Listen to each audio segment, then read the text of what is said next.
ಚುನಾವಣಾ ದಾದಾಗಿರಿ. ಪಶ್ಚಿಮ ಬಂಗಾಳದಲ್ಲಿ ಬಿಜೆಪಿ ಅಭ್ಯರ್ಥಿ ಮೇಲೆ ಕ್ರೂರ ಹಲ್ಲೆ.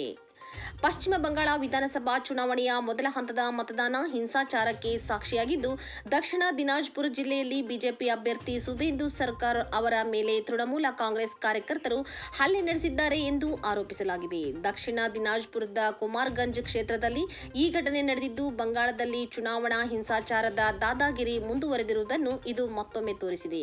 ಹೌದು, ಮತಗಟ್ಟೆಯಲ್ಲಿ ಬೂತ್ ಜಾಮಿಂಗ್ ನಡೆಯುತ್ತಿದೆ ಎಂಬ ದೂರಿನ ಹಿನ್ನೆಲೆಯಲ್ಲಿ ಸ್ಥಳಕ್ಕೆ ಭೇಟಿ ನೀಡಿದ್ದ ಸುಬೇಂದು ಸರ್ಕಾರ್ ಅವರನ್ನು ಟಿಎಂಸಿ ಬೆಂಬಲಿಗರು ಸುತ್ತುವರಿದು ಎಳೆದಾಡಿದ್ದಾರೆ.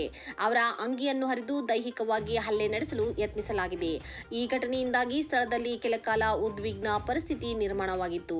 ಬಿಜೆಪಿ ಅಭ್ಯರ್ಥಿಯ ಜೊತೆಗಿದ್ದ ಭದ್ರತಾ ಸಿಬ್ಬಂದಿ ತಕ್ಷಣವೇ ಅವರನ್ನು ರಕ್ಷಿಸಲು ಮುಂದಾದರು. ಸಿಬ್ಬಂದಿಯು ಸುತ್ತುವರಿದ ಪ್ರತಿಭಟನಾಕಾರರನ್ನು ಚದುರಿಸಿ ಅಭ್ಯರ್ಥಿಯನ್ನು ಸುರಕ್ಷಿತವಾಗಿ ಸ್ಥಳದಿಂದ ಕರೆದೊಯ್ಯುವಲ್ಲಿ ಯಶಸ್ವಿಯಾಗಿದ್ದಾರೆ. ಮತಗಟ್ಟೆಯಲ್ಲಿ ನಮ್ಮ ಏಜೆಂಟರನ್ನು ಹೊರಹಾಕಿ ಬೂತ್ ಜಾಮಿಂಗ್ ಮಾಡಲಾಗುತ್ತಿತ್ತು. ಇದನ್ನು ಪ್ರಶ್ನಿಸಲು ಹೋದಾಗ ನನ್ನ ಮೇಲೆ ಮಾರಣಾಂತಿಕ ಹಲ್ಲೆ ನಡೆಸಲಾಗಿದೆ ಎಂದು ಸುಬೇಂದು ಸರ್ಕಾರ್ ಕಿಡಿಕಾರಿದ್ದಾರೆ. ಘಟನೆಯ ನಂತರ ಹೆಚ್ಚುವರಿ ಭದ್ರತಾ ಪಡೆಗಳನ್ನು ಸ್ಥಳದಲ್ಲಿ ನಿಯೋಜಿಸಲಾಗಿದೆ.